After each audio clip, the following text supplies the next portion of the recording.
여러분들은 노후에 어떠한 삶을 꿈꾸셨나요? 원하는 바램대로 살고 계신가요? 현실과 이상은 사뭇 다릅니다. 그리고 내가 노년의 나이가 되어보니 또 느끼는 것이 있죠. 70대와 80대가 되어보니 깨닫는 것들이 있습니다. 이것들을 현재 60대이자 앞으로 70대, 80대가 될 분들에게 알려드리고 싶습니다. 미리 시청하시고 염두에 두시어 더 좋은 노후를 보내시기 바랍니다. 안녕하세요. 행복한 노후입니다. 영상을 시청하시기 전 구독, 좋아요, 알림 설정 부탁드립니다. 자, 시작합니다. 지나간 인생을 후회하지 않고 앞으로의 행복한 노후를 보내기 위한 방법을 소개해 드리겠습니다. 첫째로 감정적으로 돈을 소비하지 않는 것입니다. 젊어서 노후에 대한 대비를 전혀 하지 않고 감정적으로 돈을 소비하는 분들이 많습니다. 이것은 우리나라 노인 빈곤율을 높이는 주요 원인이 되기도 합니다.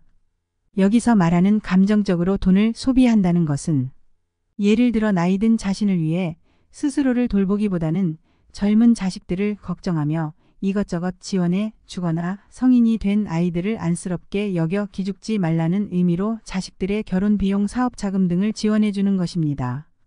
이렇게 자식에 대한 감정에 치우쳐 내가 모아두었던 돈의 대부분을 자식을 위해 써버리는 것입니다. 이 밖에도 친했던 친구가 금전적으로 힘들 때 마음이 약해져서 돈을 빌려주거나 대부분 사람에게 느끼는 감정적인 마음으로 인해 돈을 내가 아닌 다른 사람들을 위해 소비하게 됩니다. 하지만 이것은 결코 바람직한 행동이 아닙니다. 가장 중요한 것은 본인이 자녀의 도움을 받지 않을 정도의 경제력은 남겨두고 자식이든 친구든 남이든 도와주어야 합니다. 자녀들은 결혼 후에 절대 부모님의 인생을 책임져 주지 않습니다. 오래된 친구들도 마찬가지입니다. 돈 버는 것도 중요하지만 돈을 관리하는 것이 더 중요합니다. 많이 벌어도 한순간 물거품으로 사라질 수 있는 게 바로 돈입니다. 돈을 쓰는 것에 있어서는 신중해야 합니다. 기본적으로 경제력이 뒷받침되어야 편안하고 행복한 노후를 살 수 있다는 것을 부정하시는 분들은 없을 것입니다.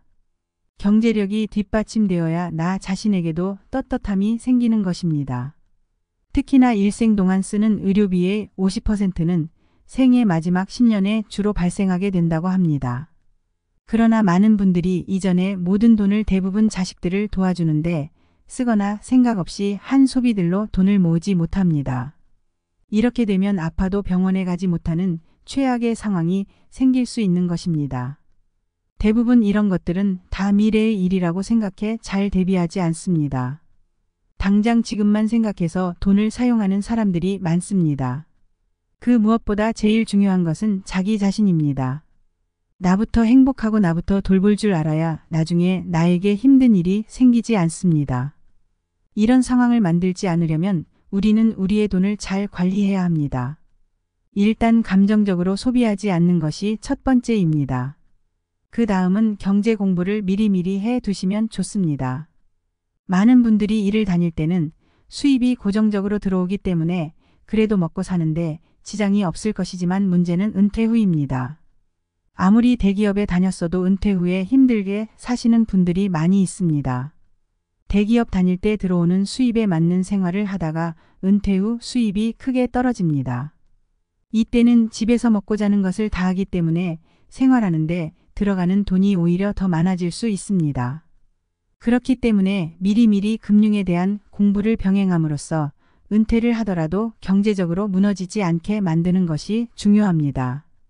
너무 늦었다고 생각하지 마시고 쉬운 것부터 차근차근 공부하는 것이 중요합니다. 금융에 대한 지식이 없으면 한순간에 모든 돈을 날리게 될 수 있습니다.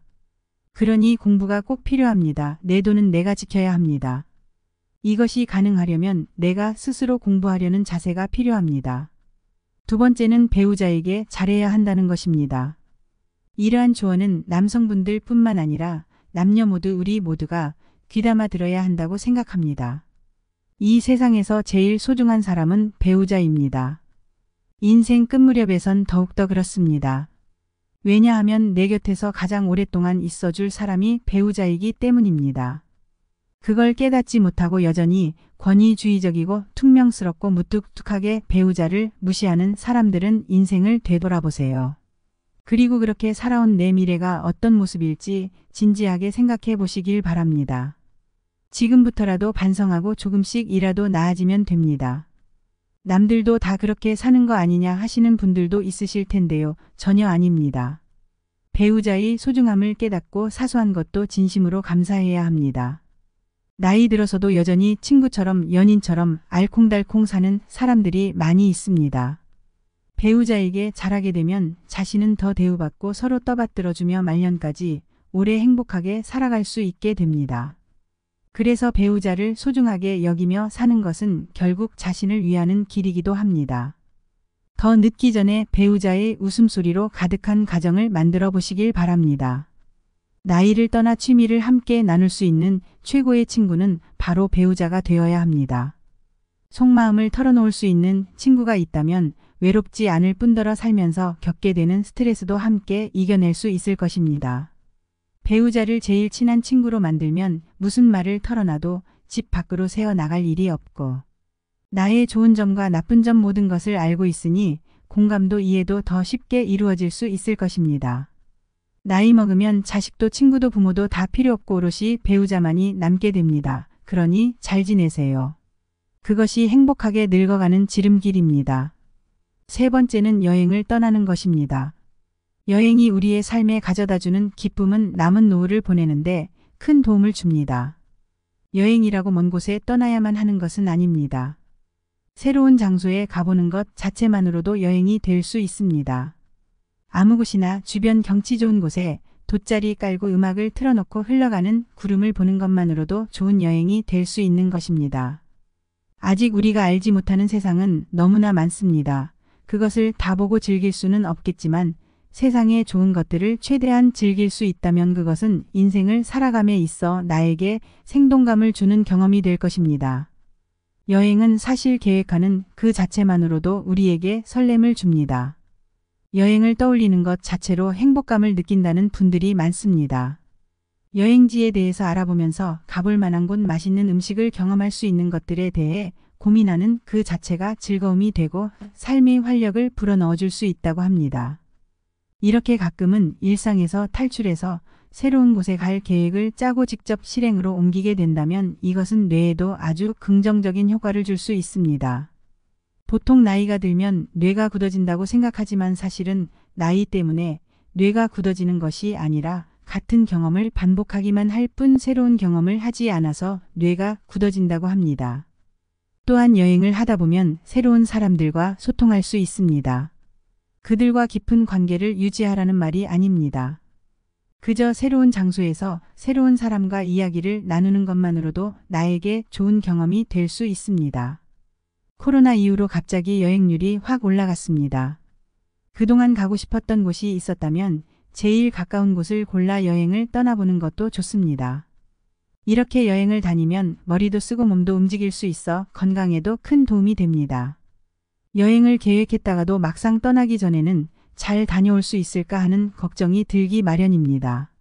막상 떠나면 집이 그리워지기도 합니다. 그러나 여행에서 돌아올 때쯤이 되면 어느새 여행을 갔던 그 순간을 그리워하는 자신을 발견할 것입니다. 그러니 너무 많은 고민과 걱정하지 마시고 일단 계획하고 출발해 보시는 것이 좋습니다. 네 번째는 건강과 웰빙에 신경 써서 관리해야 한다는 것입니다. 남은 반 100년을 살아갈 체력을 만들고 건강을 유지해야 합니다. 60대 사람들이 가장 많이 후회하는 것 중 하나는 인생 초기에 건강을 소홀히 했던 것입니다.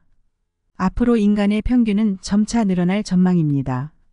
그러나 건강관리를 잘못하여 오랫동안 침대에만 누워있다 죽음을 맞이한다면 장수는 아무런 의미가 없는 것 같습니다.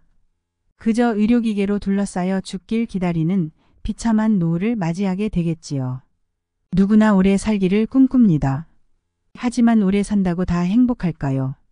몸이 불편해 5년 10년씩으로 침대에 누워서 보내야 한다면 또 노후에 일거리나 취미를 찾지 못해 집에서 온종일 TV나 보며 지낸다면 그것이 행복하다고 할 수 있는 것일까요? 건강한 장수는 본인도 행복하고 가족 구성원들도 즐겁지만 주위 사람들까지 힘들게 하는 건강하지 못한 장수는 본인도 고통스럽고 가족도 힘들게 합니다. 중요한 것은 얼마나 오래 사느냐가 아니라 얼마나 건강하게 사느냐입니다. 나이가 들수록 혈관의 혈전이 생기고 장기의 기능이 점점 약해지는 등 건강에 적신호가 켜집니다. 그러나 이런 노화를 당연한 것으로 여기며 안일하게 대처해서는 안 됩니다. 노화 자체는 우리 힘으로 막을 수 없지만 노력을 통해 노화의 속도를 늦추는 것은 우리의 역량입니다. 노화의 시계가 느리게 갈수록 우리 몸은 건강해지고 노후도 행복해집니다. 우리 모두 나이가 들면 이런 마음으로 살다 가기를 바랍니다. 삶을 남과 비교하지 말고 남을 원망하지 말고 부모로서 자식이 잘 되길 바래도 자식들에게 너무 기대하지 말고 지난 날을 후회하지 말고 내 운명이라 생각하고 운명이 다해서 세상을 떠날 때는 부와 권력, 명예도 다 놓아버리고 홀가분하게 미련 없이 떠나게 해달라고 소망하며 삽시다. 재물이 없어도 가진 것에 만족하고 분수에 맞게 즐겁게 살면 마음이 부자인 것입니다. 잘 산 인생과 못 산 인생, 가난한 사람과 부자인 사람은 마음먹기에 달려 있습니다. 영겁의 세월 속에 인간의 삶은 흐르는 물과 같고 하늘에 떠가는 구름과 같습니다. 올 때는 순서가 있지만 떠날 때는 순서도 없고 언제 떠난다는 기약도 없어 한치 앞을 모르는 것이 인생이라 합니다. 그러니 지난 일에 너무 미련 갖고 뒤돌아보지 말 것이며 또한 다가올 미래를 너무 기대하지 맙시다. 지금 주어진 이 시간이 생에 제일 소중하다고 생각하며 보람있고 즐겁게 하루를 보냅시다. 나이 먹어서 얼굴에 주름이 늘고 늙어가는 것을 서러워 말고 연륜 있는 사람으로 따뜻하고 지혜로운 삶을 사는 모습을 보여줍시다. 나이가 들면 세상을 이런 마음으로 즐겁고 행복하게 살다가 운명이 다해 부르면 큰 고통 없이 미소 짓고 미련 없이 떠날 수 있는 사람이 인생을 가장 잘 산 사람이라고 생각합니다. 흐르는 세월과 상관없이 우리가 원하지 않더라도 누구나 나이를 먹어가기 마련입니다. 이것은 세월의 이치입니다. 여러분들은 오늘 말씀드린 4가지를 꼭 기억하셔서 60세, 70세 그 이후에도 후회하는 일 없으시기를 소망합니다.